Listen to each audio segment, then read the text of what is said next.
नमस्कार दोस्तों, मैं हूं अमरनाथ और अपने आइडियल इंस्टीट्यूट यूट्यूब चैनल पर आप तमाम लोगों का स्वागत करता हूं। और आज मैं आप लोगों के बीच रेनबो पार्ट 2 का पोएट्री सेक्शन स्टार्ट करने जा रहा हूं, जिसके थीम के माध्यम से उनका ऑब्जेक्टिव और शॉर्ट टाइप का जो आंसर होता है वो कंप्लीट होगा। तो चलिए इसको हम देखते हैं। ये आपका सबसे पोएट्री सेक्शन का पहला poem sweetest love I don't go है। थोड़ा सा देखने की जरूरत है, इसमें लिखा जाता कुछ है और बोला कुछ और जाता है, मगर उसके स्पेलिंग में अंतर होने के बावजूद भी उसके मीनिंग में कोई अंतर नहीं होता। मतलब यहाँ लिखा गया है sweetest love I don't go, लेकिन स्पेलिंग इसका लिखाया है गोई। मन इसका अंतर अर्थ में कुछ नहीं है, ये गो ही है।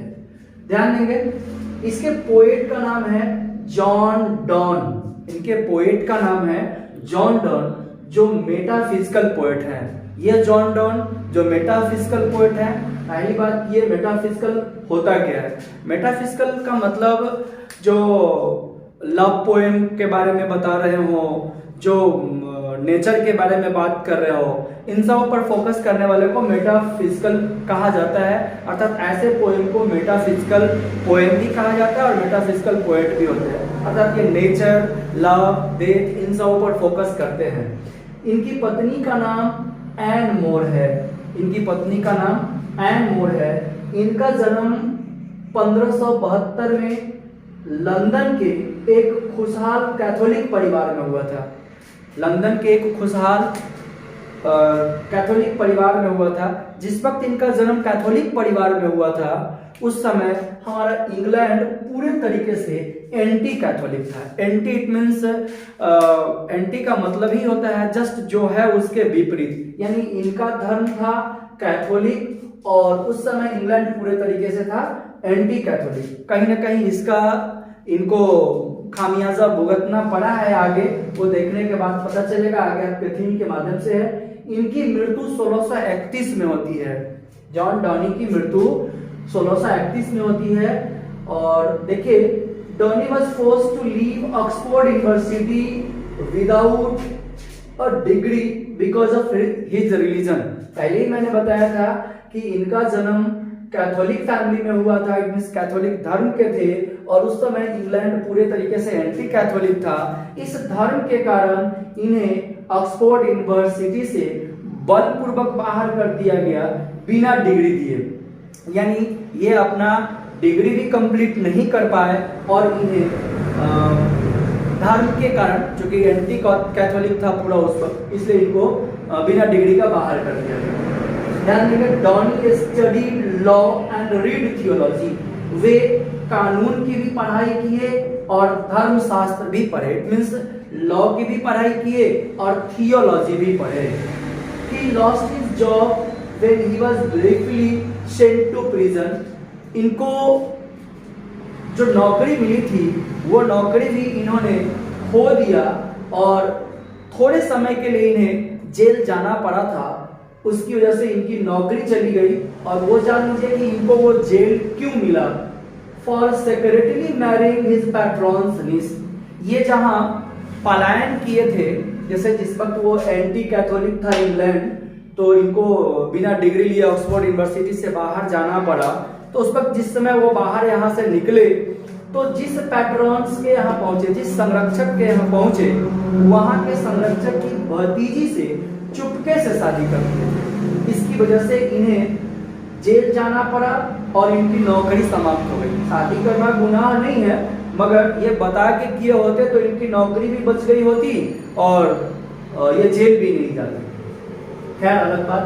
1915 एट द एज ऑफ 42, यानी 1615 में ये 42 बरस के थे।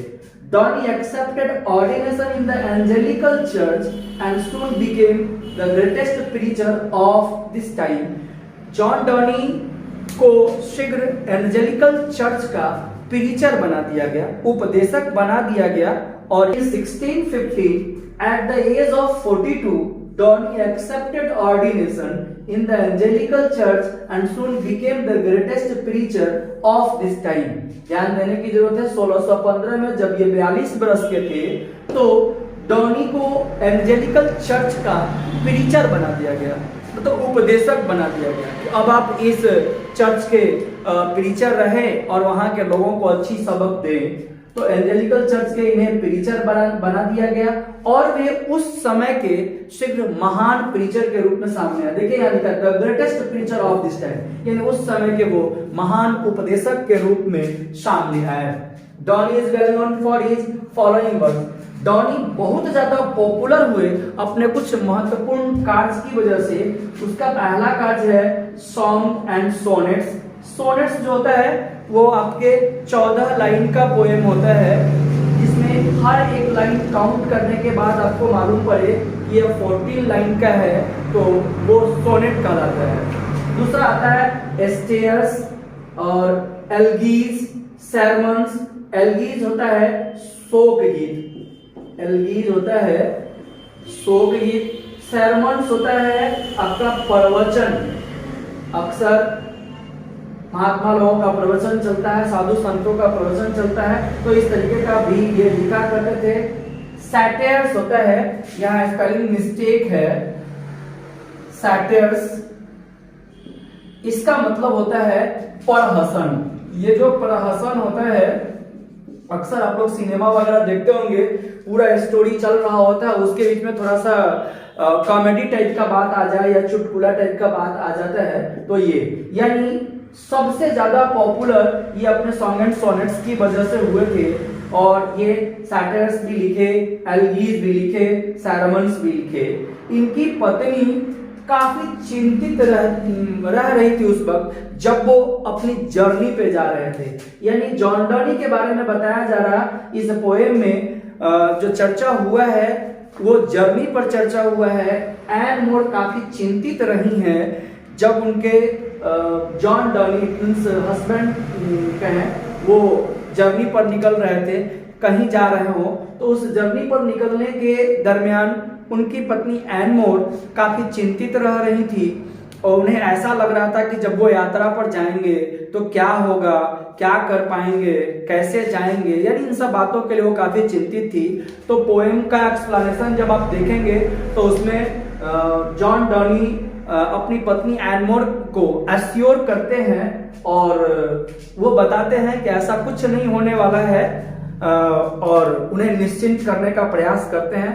तो ध्यान देंगे ये आपका जो थीम है, इसे आपका पोएट्री सेक्शन जो स्वीटेस्ट लव आई डोंट को जो पहला पोएम है, इसमें से बहुत सारा ऑब्जेक्टिव आपका क्लियर हो सकता है अगर आप देखते हैं बारीकी से। शॉर्ट टाइप का आंसर भी इसका कंप्लीट हो सकता है अगर आप इसे बारीकी से देखते हैं। थोड़ा बहुत आपको ये उस पोएट्री सेक्शन का अगर थोड़ा सा सीरियस पढ़ाई में रहे हो तो समरी भी आपको इससे क्लियर हो सकता है। Best of luck. Thank you for watching this video.